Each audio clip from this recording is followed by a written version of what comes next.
Chapter 1, Xanthi vs. Base Star. Battlestar Xanthi Sick Day, 1140-0805. Commander Peter Magnus walked into the Combat Information Center and took his place at the command station. Xanthi had finally finished her shakedown period and was about to go on her first duty assignment. That assignment was to escort the support ships Alexander, Berserk, and Loki to the Scorpia shipyards. Normally, these 3 ships and 4 others were assigned to the Battlestar Xanthi, but they were low on supplies and needed to go to the shipyards to stock up. The problem was that the Xanthi and her other ships were needed to guard Ammo Station 7, which was still under construction, so its weapons were still offline. So the Xanthi had gotten the job. Magnus turned to Lieutenant Colonel Mitchell. "Status, Zoe." "All systems are go, Commander," Mitchell began. "Awaiting your orders to jump to Ammo Station 7. "Begin jump prep, Colonel." "Yes, Commander." Mitchell began issuing orders. Soon, Xanthi was at Condition 1 and almost ready to jump. The only thing left to do was to retract the pods. Magnus gave the order and waited for the pods to move. There was no noticeable effect in CIC, but in his mind, he always imagined the thunk of the pods come to a stop in their alcoves. He heard it and gave the order to turn the key. 10 seconds later, Xanthi jumped. Ammo Station 7, Construction Site Day 1140-0810. Xanthi appeared exactly where she was supposed to. The 3 support ships she was had to guard were already waiting for her. Big X didn't even bother to extend her flight pods. She simply took up her position alongside her 3 sheep, the code name the brass had given the support ships, while Xanthi was named guard dog in the paperwork, and did the math. That done, she jumped again. Battlestar Xanthi Sick Day 1140-0815. Straight into her first fight ever. The Dratty's screen showed a base star at the edge of range, and it was closing on the Scorpia shipyards fast. But unfortunately for them, the Xanthi was between and their prey, and it was on the right course to intercept them. Magnus did the math in his head. He figured that they would be in range in 20 seconds. Still, he gave the helmsman orders to increase speed to full. The officer did so at once. Next, he turned to the weapons station. It was crewed by Lieutenant Andrea DeSalle. She was a top-notch officer and already knew what he was going to ask. "Targeting solution ready, sir," she said. "Range in 5, 4, 3, 2, 1. "This is the XO," Mitchell said into her intercom horn. "All batteries open fire." Xanthi cut loose with everything they could muster. And despite being low on ammo, so did Loki, Berserk, and Alexander. Between the 4 of them, they did some major damage. The base star was launching her raiders, but Magnus had already seen that coming. So while Mitchell had given her order to the gunners, he had already given the order launch every Viper they had in the tubes. As they launched, he turned to the helm station. Benjamin Peters, was a fresh of the boat ensign. He had joined the crew on day 1109 and proven to be an excellent helmsman. The man could turn the Battlestar on a dime if the situation called for it. "Put us on a curve towards the shipyards." "Yes, sir," Peters said. At that moment, another base star appeared on Dratty's. Because it was still beyond weapons range and Magnus decided to focus on the first base star. And as if the second base star was not enough of a problem, the support ships had run out of ammo. It had become a race. They had to destroy the base star and get their sheep to the safety of the shipyards. Otherwise, the base star would outflank them and blast their charges to pieces.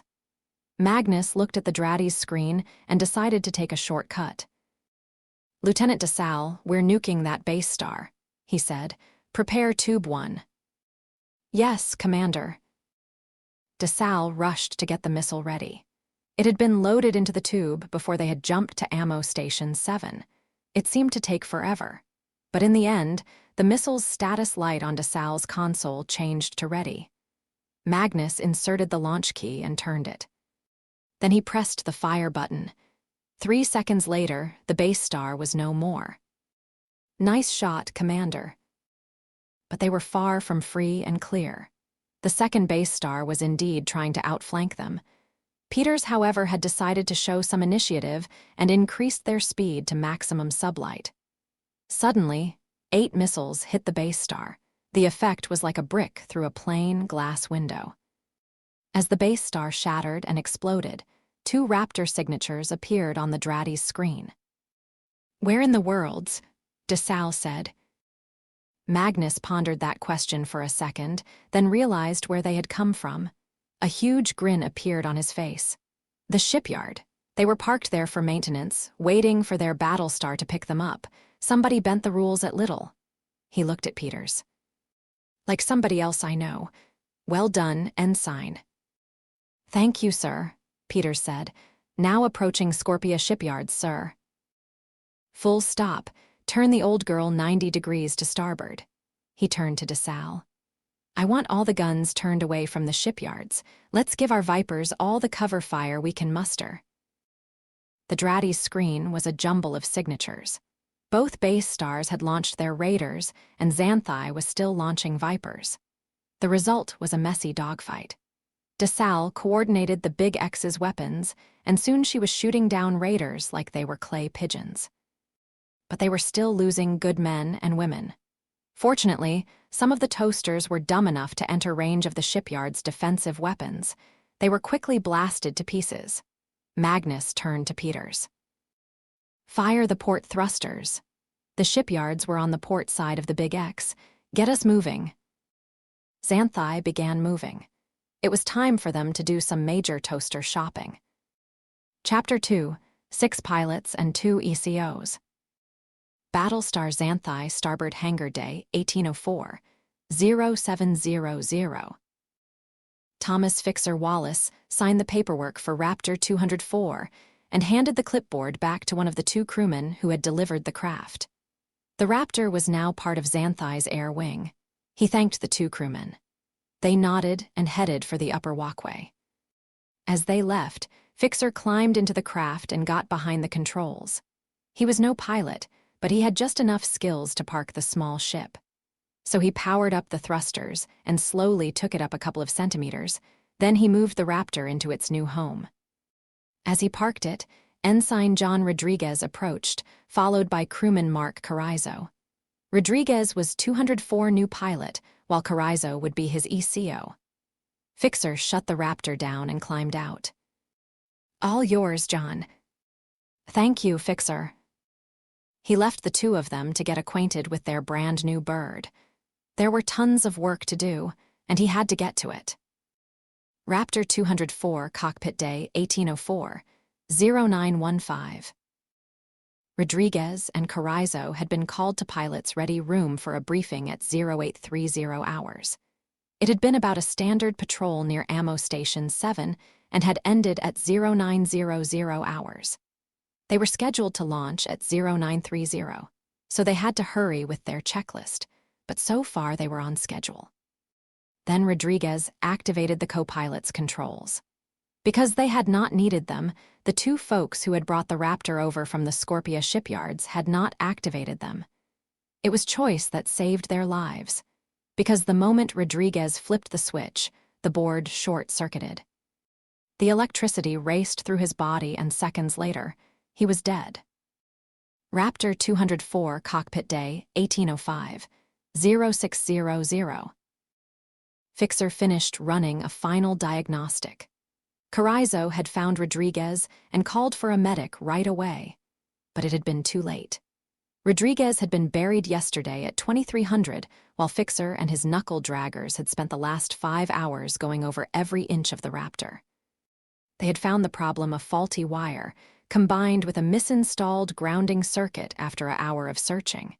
It had been an easy fix, but he was not taking any chances, so they had gone over as much off the small ship as they could. The last diagnostic didn't show any faults. He nodded and left the Raptor. Raptor 204, cockpit day, 1807, 1751. Carrizo would rather have flown another bird, But the CAG had shot him down and assigned a new pilot to 204. That job had fallen to Alexandria Alex Kyle. The two of them had flown 3 patrols together already. 2 had been near Ammo Station 7. After that, the brass had decided that Xanthi was to cover the space near Ammo Station 5. They had launched at 1600, along 2 Raptor 81 and Raptor 72.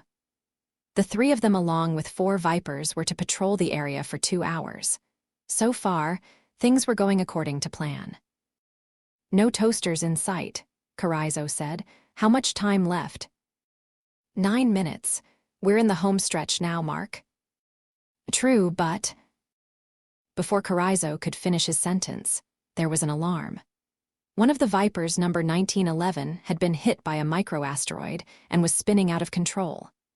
Alex threw 204 into a wild turn and dodged the Viper, but it was not enough. They collided with Raptor 72. The front window shattered and 204 decompressed. Carrizo had managed to get his helmet on. Kyle had not been that lucky. Carrizo managed to claw his way to the co-pilot's seat. The Raptor was now in an uncontrolled spin. He stabilized it and set course for the bird barn. It took every ounce of strength he had not to throw up. Battlestar Xanthi, starboard hangar day 1810, 11:27. It had taken Fixer 3 days to glue Raptor 204, or Widowmaker, as the air wing had begun calling it back together. He walked around the craft and studied her. He had barely gotten halfway through the inspection when he heard shouting. He recognized the voice as Mark Carrizo. The poor man had lost his lunch the moment he had come back from that fatal patrol, and his mental condition hadn't been improving over the past 2 days. Fixer followed the noise to find Carrizo waving a gun and holding a G4 charge. A Raptor pilot, Burtis, Jolly Mackenzie, was trying to calm him down. "Put it down, Carrizo," he was saying. "No, that Raptor is jinxed. I'm going to do what needs to be done." He pointed the gun at Fixer. "I'm blowing it to pieces." "Put the gun down," Fixer said. "This won't fix anything." He stuck out his arm and slowly approached Carrizo. But before he could take the gun, the man opened fire. Fixer dove behind a nearby Viper, but Jolly was not as lucky. He was blasted to pieces. As the Raptor pilot fell to the floor, Fixer realized that the Widowmaker had just made her 3rd victim. Jolly had been assigned to replace Alex, but that was an issue for later.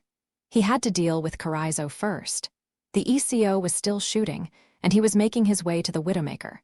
Fixer managed to reach what little was left of Jolly. He grabbed his sidearm and ran after Carrizo. He caught up to the man just before he reached the Raptor. "Drop the charge, Carrizo." "No," he shouted. "I'm destroying this ship, and you're not stopping me." Carrizo aimed the weapon at him, but Fixer was faster. He fired 2 shots, removing the crewman's head. Then he dropped his sidearm and threw up. Battlestar Xanthi, Commander's Quarters Day, 1810, 1630. Fixer, Commander Magnus, and Major Layton were gathered around the commander's desk. Magnus was one very unhappy camper. He was giving Layton and Fixer a very nasty look while leaning forward. "What the frack is wrong with Raptor 204? He snapped. 3 pilots and 1 ECO have died." "Well, I can tell you the folks at Scorpia shipyards were fracking sloppy," Fixer said. "Rodriguez died because they didn't put the co-pilot's console together properly, and we found some problems when we went over 204 afterwards." He put a folder on Magnus' desk. "Here's the list." "What about Viper 1911? "Nothing wrong with her. What happened was just plain dumb bad luck." He handed Magnus the maintenance report on the Viper. "Thank you, Chief," Magnus began. "Major, assign a new crew. Chief, keep an extremely close eye on Widowmaker, Raptor 204. He ran his hand through his hair. "The last thing morale needs is a jinxed bird. Chief, you're dismissed. Major, we still need to go through a ton of paperwork." "Yes, sir," Fixer said. "Yes, Commander," Layton said. Fixer got up and headed for the door. Before he exited the room, he took a deep breath and thought about this whole mess. Somebody at Scorpia had decided to cut corners, and a man had died as a result. He promised himself that this would never happen on his watch. There would be no cutting corners as long as he was chief. Not on my watch. And with that, he opened the door and headed out. Battlestar Xanthi Officers Recreation Room Day, 1817, 0822. Frederick Heavy Hendricks, the pilot, and Naomi Unity, Morris the Eco had set a new record for the Widowmaker. They had gone on numerous patrols over the last 5 days, and they had managed to come back in one piece every time. The last patrol had been between 0600 and 0800 hours. After securing 204 in her parking spot, they had gone to the rec room to play a game of Triad. And Heavy was winning. "I'll see your 10, Heavy said, "and raise you 20. "You're bluffing," Unity said. "Call your move, Bomb Rider." Peter Aurelius studied his cards for a second, then upped the ante another 10 cubits. Besides him and the 204 crew, the game had 2 more players. Tammy Ace Byron, an ECO assigned to Raptor 72, and Benjamin Peters. Peters was technically not part of the air wing, but since he was a helmsman, and that officially made him a pilot, he was allowed to use the rec room. Ace passed because she was low cubits, and her hand was terrible. "So," Peters said as he put down 10 cubits in coins, "Heavy, are the rumors true?" "What rumors?" Heavy said, keeping his face neutral. "That you slept with Commander Hansen's wife." Commander Xavier Hansen was the commanding officer of the Battlestar Xanthi. He was one of the oldest commanders in the fleet, and he was married to a wife, Jennifer, 40 years his junior. Also, at least according to the rumor mill, their marriage was far from stellar. "So, I deny everything," Heavy said with a huge grin which made it clear that the rumors were true. "Now, how about—" Before he could finish the sentence, Ensign Henry Cycle Johnson burst into the room. Johnson was a rookie Viper pilot who had been aboard for just 3 days. He plummeted into a chair next to Aurelius, then grabbed Bomb Rider's glass of ambrosia and downed it in one gulp. Bomb Rider frowned. Cycle was normally not the kind to drink. If he did, it was bad. "You look like you needed that," Aurelius said. "So what's the bad news?" "Commander Hansen is here," he managed to squeeze out, "and I think he—" But then it was too late, because at that moment, Hansen burst into the room. Before anybody could move, the commander jumped Heavy. He was armed with a rather large knife. Unity and Bomb Rider ran to grab the commander, but it was already too late. Hansen had rammed the knife straight into Heavy's heart. "You fracked my wife, you bastard." Heavy grabbed the knife, his hand red with blood. Then his eyes rolled his head and he fell over. Unity and Bomb Rider dragged Hansen out of the room while Cycle and Peters checked on Heavy. But he was dead. The Widowmaker had lost her 4th pilot. Battlestar Xanthi Commander's Quarters Day, 1817, 1520. Magnus read the report on the murder in the rec room and cursed. Hansen was under lock and key in the brig, while the official paperwork had been sent to Fleet HQ. They were sending people over to take official statements and move the commander to a jail on Geminin. And at the moment, the ship's doctor was performing an official autopsy on Heavy. And as if this whole mess wasn't bad enough, the rumor mill had spit out something troubling recently. Some of the pilots' Raptor, Viper, and shuttle flyers alike were using stims, and some were getting addicted. He had ordered the CMO, Layton, Mitchell, and the Master-at-Arms to clamp down on this, but he also intended to keep an eye on it himself. For now, however, there was nothing to do, so he continued his day-to-day paperwork. Raptor 204 Cockpit Day, 1821, 2150.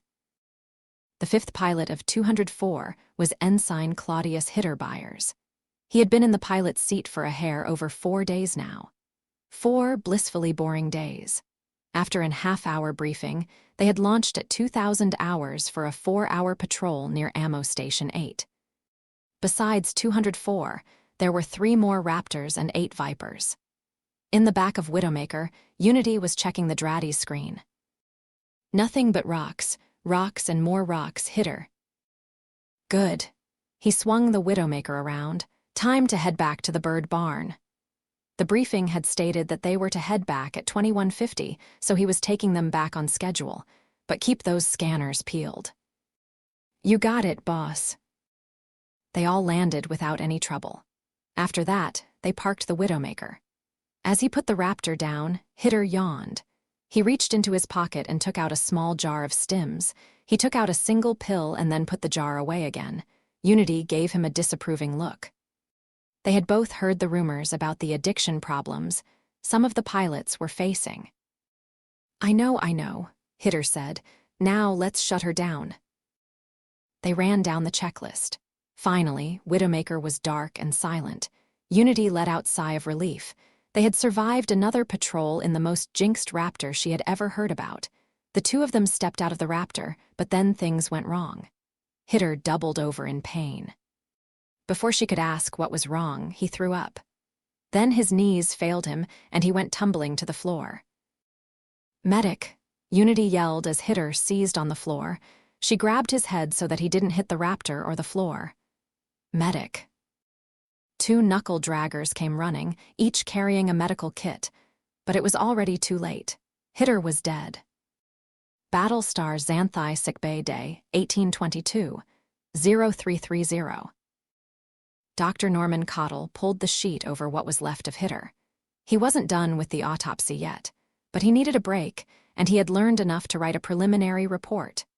Hitter had been killed by contaminated stims. He had tested the pills in the jar and Hitter's blood. Between the results of the 2, it was crystal clear that something had gone wrong during the manufacturing process. Cottle grabbed a pen and began writing his report. Commander Magnus would not be happy, but Cottle's job was to give him the facts. Even if it was a truth that the commander didn't want to hear. Battlestar Xanthi Corridor Day, 1822, 0735. Ensign Victoria Zoom Valerius walked as fast she could without raising suspicions. She was dodging Major Layton. At the moment, she was assigned to Raptor 81. But she had heard that her days were numbered, because Layton needed a new pilot for the Widowmaker. And rumor had it that she was on the short list, so she wanted to stay as far away as possible from the Major. Alas, it was too late, because Layton and Aurelius were waiting down the corridor, ready to cut her off. Zoom, Layton began. Congratulations, you have a new assignment. Layton handed her an official order. As expected, she was being transferred to, Zoom frowned, Viper 1911. She let out a deep sigh of relief. Before she could ask why, there was cursing down the corridor. She turned to see Ingrid Hyper Quinn pounding the corridor bulkhead. Hyper had been the pilot of Viper 1911 until, well, several seconds ago. She had survived the collision with Widowmaker with a few scratches, but now, according to the piece of paper Zoom was holding, that she was assigned to Raptor 204. Zoom shook her head and was glad that she had not gotten that job. Raptor 204 Cockpit Day, 1824, 1232. Unity was driving. Widowmaker had been assigned to a 4-hour patrol from 1200 until 1600. They were the only Raptor backing up a pack of 8 Vipers led by Viper 1911. The pack was patrolling an asteroid belt, so Draddy's was a mess, including the targeting sensors for the rear gun. Hyper was trying to sort it out, so Unity was driving. How is it going? Unity asked. Slow, but the resolution is a bit better, Hyper said as she hit several keys. We should have Fixer take a look after we land. Hyper turned a dial, and suddenly, the main Draddy's screen cleared. It was just in time to see 8 Cylon raiders come out the asteroid belt. She yelled, and Unity threw Widowmaker through a wild turn. It saved them from the opening salvo. The Viper engaged the raiders, buying Unity and Hyper the time they needed to switch places. Hyper managed to line them up with one of the raiders, while Unity opened fire with rear gun. She managed to hit one, which exploded. Before Unity could retarget, 8 more raiders entered Dratty's range. Frack! Widowmaker dodged and weaved, but it was already too late. The new raiders riddled her with bullets, killing both Unity and Hyper. With nobody piloting her, the Raptor spiraled through space. She would stay there until Raptor 72 collected her and towed her home. There, Fixer and his knuckle-draggers would remove the bodies and begin the repairs. And in time, Widowmaker would pass to Gaius Nash and Tammy Byron. And with that, her cursed days were over. Chapter 3 Loss. Xanthi won Cockpit Day, 1985, 11:27. Xanthi 1 was loaded to the brim and Lieutenant Junior grade Tyler Williams could feel it. She was reacting sluggish. The Big X was parked next to Ammo Station 1 for resupply, and that included foodstuffs, but to bring them over by Raptor would take too long. And the Raptors were needed for the combat air patrol. So Williams and Ensign Leopold Danvers, his rookie co-pilot, had been tasked with bringing it all over, and it took both of them to keep the shuttle on course. "She's all over the place," Williams said. "I know," Danvers began. "It's taking all the thrusters we have to keep her going in a straight line." They were approaching the starboard flight pod. It took time, but they managed to land the shuttle exactly where it was supposed to be. Today, that happened to be Elevator 2. 7 seconds later, the elevator engaged and they were lowered into the main hangar for the pod. As soon as they were in place, several knuckle-draggers began unloading the shuttle. At the same time, Williams and Danvers set to inspecting the shuttle for its next run. All was well, until Danvers spotted something. "Lieutenant, I've found something," he began. "Thruster 3 is clogged." "Hang on, Ensign," Williams said as he made his way around the shuttle. "Let's have a look at it." He studied the thruster, and it was indeed clogged. The nozzle was filled with dust from the asteroids. Very clogged indeed. No wonder we couldn't keep it straight. He made his way to a nearby cart full of tools. It took a bit of search, but he found a duster. He went back to Xanthi 1 and cleaned out the nozzle. Then he turned to Danvers and told him to go inside and give him a test fire. Danvers nodded and hopped inside. He slid into the pilot's seat and powered up the proper console. After double-checking the setting on the thrusters, he pressed the button. Battlestar Xanthi Starboard Hangar Day, 1985, 11:35. Williams was standing clear of the thruster. But when it blew, shrapnel went flying everywhere. He was hit by several pieces, but the biggest one slashed him across the leg. His knees buckled and went down. As he hit the floor, Danvers came stumbling out of the shuttle. He looked horrible. After 2 steps outside of the shuttle, he passed out. 2 seconds later, a team of medics came running. Williams' eyes rolled back in his head, and he also passed out. Battlestar Xanthi Sickbay Day, 1987, 0930. When he woke up, Williams felt like a viper had landed on his head. He opened his eyes to see Dr. Norman Cottle standing over him. The doctor looked really, really cranky. Of course, Doc Cottle always looked really, really cranky. He tried to sit up, but his body refused to cooperate. "Oh, that hurt." "What did you expect, genius?" Cottle began. "You nearly got blown to pieces, wise guy so." The doctor took out a cigar, bit off the end, and lit the thing. "You want to know how Danvers is doing, or do you not give a frack?" "Doc, are you going to talk rubbish or tell me how he's doing?" "Good to hear your brain is still working," Cottle said. "Danvers is fine, kicked his ass back to flight status yesterday. Of course, he's been spending most of his time gluing that rust bucket you call a shuttle back together again." "And me. You're fracking lucky to be alive. If it hadn't been for Fixer and his knuckle-draggers calling me right away, you would have bled to death right on the floor." Cottle paused. "But I'm afraid there is bad news." The look on his face said that was indeed really, really bad. "I'm sorry, Lieutenant. But we couldn't save it." Cottle pulled away the sheet and Williams could see his legs. or where his legs should be, because there was only one. His left leg was gone, having been amputated. He screamed at the top of his lungs. Then he closed his eyes and cried himself to sleep. Chapter 4, Darkness on the Ice. Viper 820 Day 4571, 11:52. Gaius Nash opened the throttle all the way and threw his Viper into a wild turn. After leaving the Xanthi thanks to an idiotic order from the Admiralty, he had been reassigned to Galactica. And now, he was smack in the middle of Operator Raptor Talon, which right now meant defending the Columbia. Her defenses were down, and it was up to Gaius and his fellow flyers to cover the Battlestar. So Gaius was chasing 2 Cylon raiders heading straight for the forward section. "Come on, you frackers." He fired, and his won the raiders, which exploded.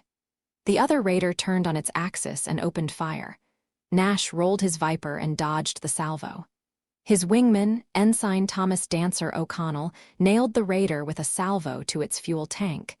It was a good shot, but there was no time to say so, because 3 more raiders swung into Draddy's range and opened fire. Gaius pushed the stick forward to dodge their fire. Whose brilliant idea was this operation anyway? Gaius snapped as he fired at the incoming raiders. =/= don't look at me, Rufus. =/ Dance said over the wireless. =/ I just work here. =/ Dancer opened fire as on the raiders as well. He managed to clip one, allowing Nash to finish the job.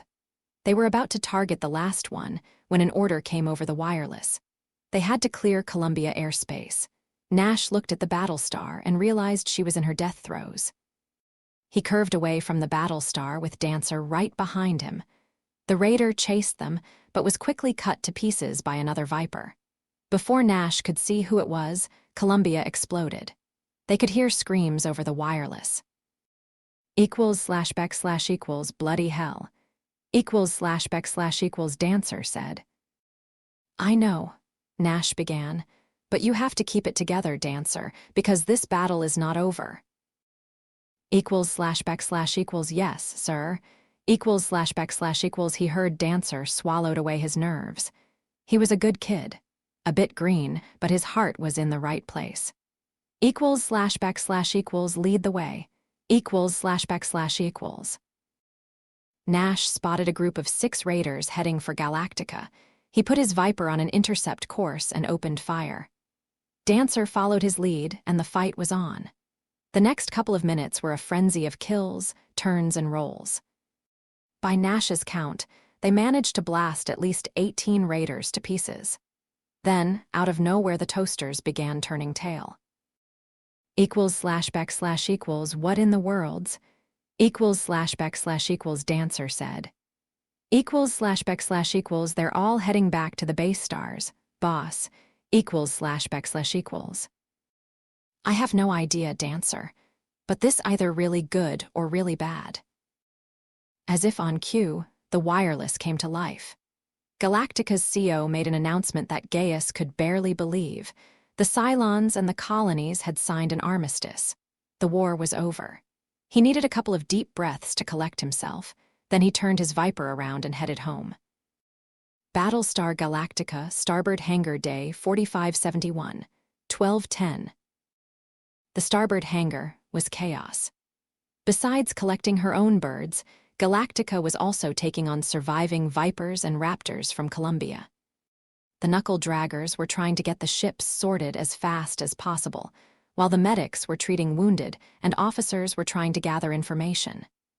Gaius and Dancer were on their way to the pilot's ready room for debriefing. But when they got there, it was just as chaotic. 2 of the seats of the first row were empty. They were about to sit down in them when somebody yelled. "Rufus, Dancer," a male voice began. "Get over here." They followed the voice to Peter Bombrider Aurelius. Bombrider turned to them and handed them a piece of paper. One of Big GTK's Viper pilots, William Husker Adama, crashed on the planet. That's the frequency for his beacon. Grab a Raptor and go get him. "Yes, sir," they both said. They marched out of the ready room and made their way back to the hangar. Nash bugged one of the knuckle draggers, and the man pointed him to Raptor 122, which was ready for action. They climbed aboard and got to work. Raptor 122 Cockpit Day 4571, 12:16.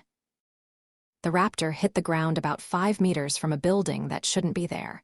As far as Nash knew, there should have been nothing but ice. Even odder was the huge hole next to the building. Nash drew his sidearm and signaled for Dancer to do the same, which he did. They opened the hatch and moved out, ready to shoot anything that moved.